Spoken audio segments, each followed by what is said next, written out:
Let me introduce myself. I'm Michal Petrucha. I'm no junior or lead or senior developer or a software engineer at any company or whatever. Just a student who likes to work on open source projects. And this talk will be about a project I started last year as part of Google Summer of Code. And as you can see, it's about implementing composite fields in Django. So let me start with a quick overview of how models, of the relevant parts of models in Django. So it's constrained that each model in Django is required to have exactly one field which acts as the primary key in the database. And yeah, you can either specify one explicitly or Django creates one automatically. So let's look at a simple example. Suppose we have this person model. We have first name, last name, and shoe size, all three vitally necessary to your average web application. And then below we can see the corresponding SQL table definition. We can see that there's this column ID, which is added automatically. Nothing surprising about this slide. Now, suppose we wanted to change the table definition this way. We drop the ID column, and we make the tuple first name, last name, the primary key. Well, it turns out we can't do this with Django. And one of the problems is that the API doesn't even provide the means to do this. So there were several attempts to extend the API. The first idea was to allow the user to specify primary key equals true in several fields. This was rejected, and the reason was that this approach didn't give you enough control over the order of fields in the primary key tuple.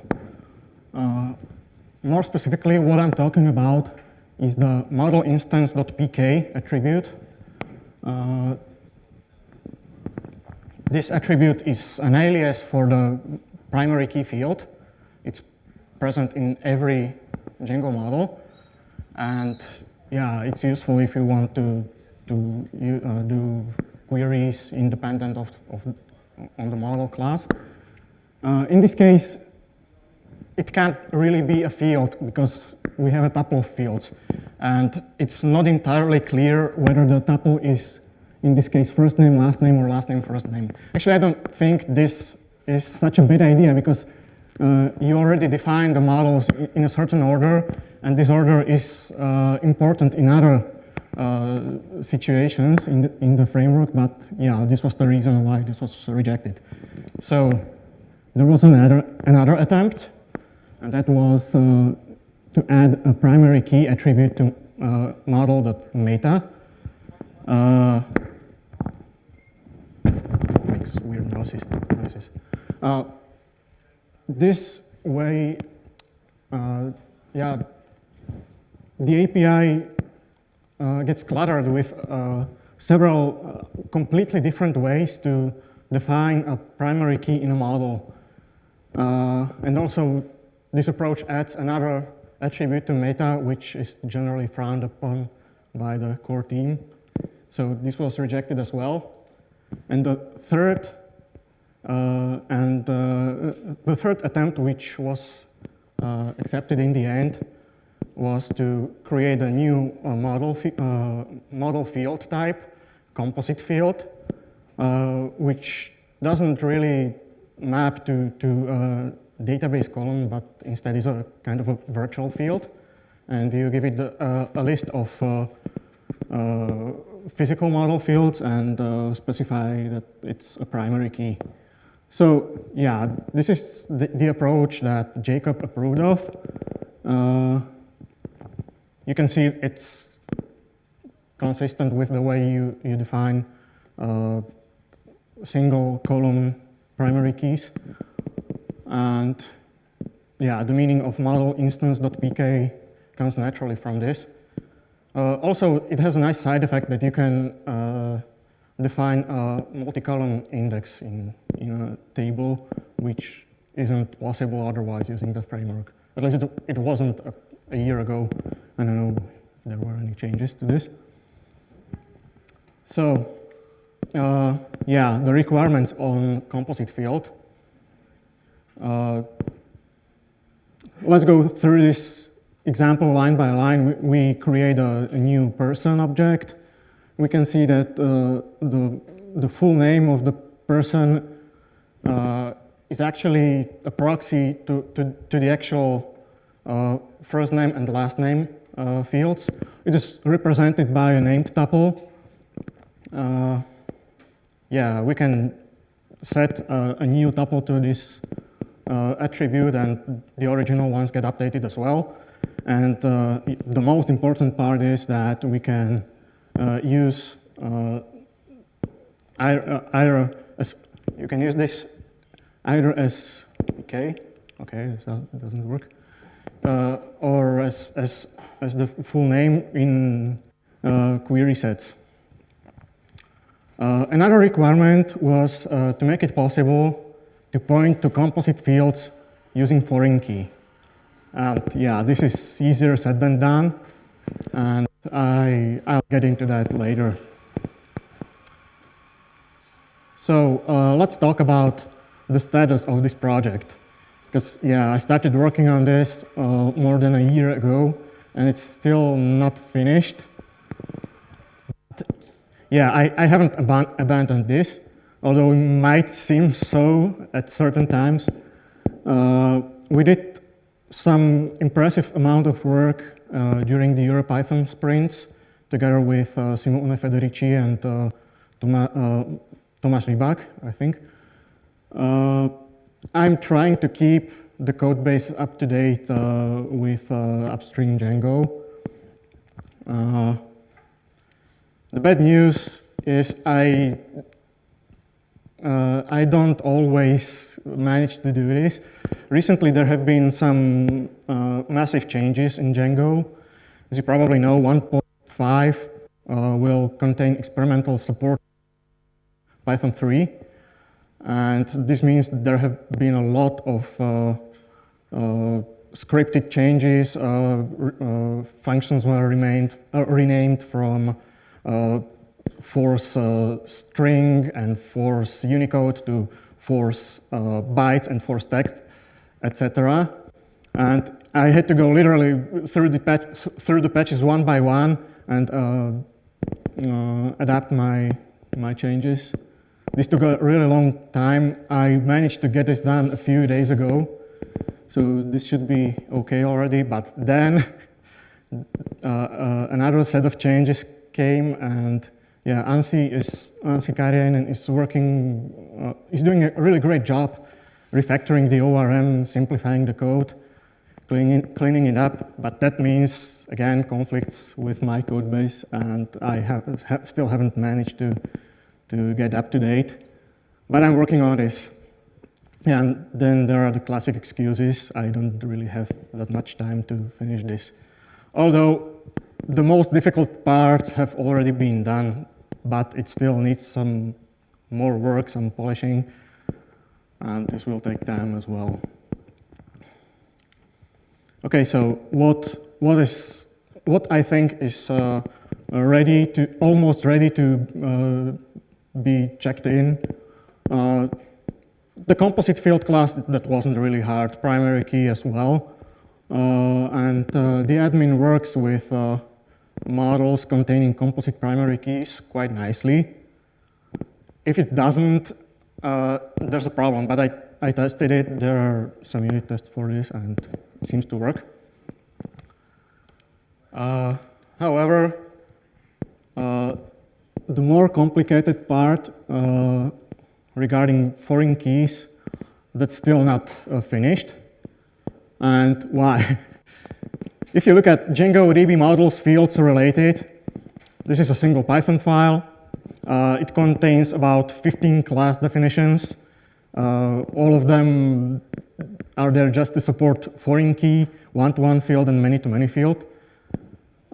It's quite a mess. If you look at the first class definition in this file, it has a one-line comment above it, which contains one uppercase word, hack. So yeah, it's not entirely trivial to figure this out. Then you look at Django DB models related, which is one level above this. This contains another couple of classes. Honestly, I haven't figured out what their meaning is and what their purpose is. And there is also special casing for relationship fields all over Django DB model SQL, which manages the part that translates query sets into SQL. So yeah, this is not really an easy task. Let's look a little more deeply into how foreign key works. Foreign key is kind of a dummy field in a way that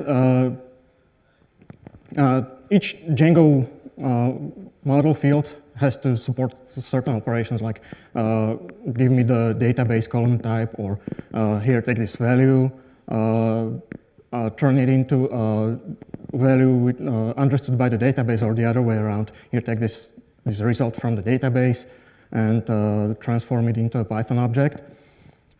Foreign key just looks at the target field, calls the appropriate method on that. Yeah, so it mostly manages the relationship part, but it also kind of tries to do these things. And the second thing, there is a close mapping between model fields and database columns. And obviously, if we create a composite field, this field doesn't really have a direct representation in the database. And we need foreign key pointing to a composite field to somehow manage a tuple of database columns. So there are, we tried two approaches to this. One was to break this invariant so that a single Django model field can manage multiple database columns. Turns out this is quite difficult because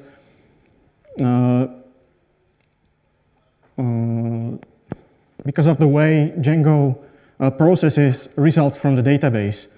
Currently, all it does is just take the row written by the database backend, take a subsequence of that row and pass it directly into the model constructor, which is quite fast. There are no keyword arguments, no complicated stuff. You just cut off all the aggregates and joint values. However, if we wanted to make it possible for a single field to manage several values, we need to do some kind of regrouping of these results from the database, and it gets kind of messy. We haven't figured out a way forward in about a week, so we decided to drop this. Yeah, and if you look at raw query sets, that's completely insane. You'd have to think of all the possible ways a user can create a raw query set. They can, for example, omit a subset of columns managed by a field, and yeah, it's really messy. So we tried another approach, which was to keep this a one-to-one mapping between model fields and database columns, and instead turn foreign key into a virtual field, and offload the management of the actual values in the table to an automatically created auxiliary model field. So foreign key needs to somehow look at the target field, create a local copy of this field, and add it to the local model. This solves all the problems I mentioned that were there with the previous approach, because in model creation, in the model constructor, you just ignore virtual fields and all works as you'd expect. But it complicates a little bit the creation of a model class, because there's some serious meta-class magic happening, and you can have lazy pointers to other tables in foreign keys. So this got a little bit more complicated, but it's mostly done. Another thing we have to keep in mind is generic foreign key. Actually, we didn't really try to think about this while we were working on the plan for my Summer of Code project. But I think this is a problem worth looking into, because there's this thing that's called generic relation, which is basically a pointer back to the model containing a generic foreign key. And you can use this in SQL joins.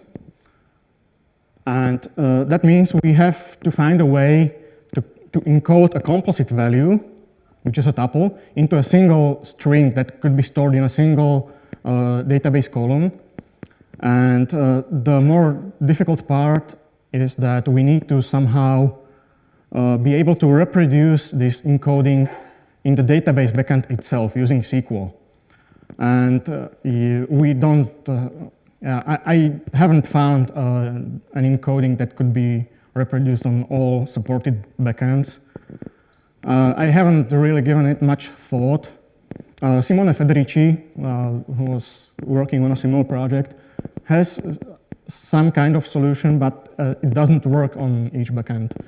So if you have any proposal, I'm listening. I think it would be nice to do this. Also, we need to get this right in the first try, because if we push something into Django, and then we can't modify it because of backward compatibility, since we don't have data migrations. So finally, a few words about my plans for the future of this project. I need to catch up with master, because there are those ORM refactors. Also, I'd like to revisit the documentation, because I wrote the documentation for this before I wrote a single line of code. And it turns out the API has gotten a little bit different, but it's essentially the same. However, it still needs updating. And then I need people to test it. At least the first part, that's ready. That's finished already. I'd like to start pushing the composite field part into master, because I think there's not much more we can do about this. And for now, we can just make a foreign key impossible to point to a composite field. We could add this in a later release. So if you are interested in this, and if you have a use case for composite fields in Django, please try to check out my code, try if it works for you, and I don't know, send me an email or send me test cases that are failing currently. I wrote some non-trivial amount of tests but I can't possibly think of all scenarios, so I need more people to look at this. I need people to review the code, give me some remarks.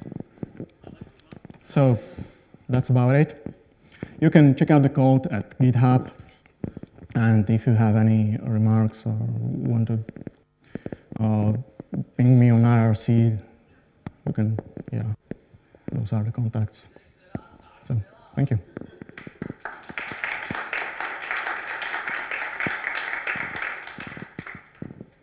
Questions? What's your primary motivation for wanting composite? Actually, a short while after I discovered Django, I thought, yeah, this project is awesome. This is all I've ever wanted in a web framework. And I wanted to use this for to rewrite an application we already have in PHP. It's total mess. Turns out our database contains composite primary keys. And then I found out, yeah, this feature has been requested like 6 or 7 years ago. And there's been only one attempt to implement this, and that failed. So I said to myself, why not give it a go? I'll try to do this as a summer of code project, which I think is the best option, because usually people either do this in a weekend or 2 weekends, or they just drop it because they don't have the time for this. Yeah, Andrew? So how do you encode the primary keys for the URLs in the admin? Could you use that for the generic primary keys? Okay, so how do I encode the composite values in the admin? Yeah, I took the quoting function from the admin, extended the list of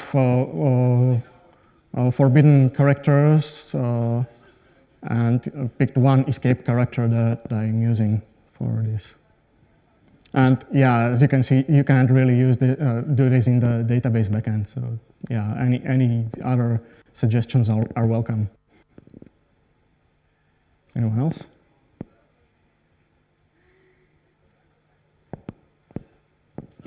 That's it. Thank you.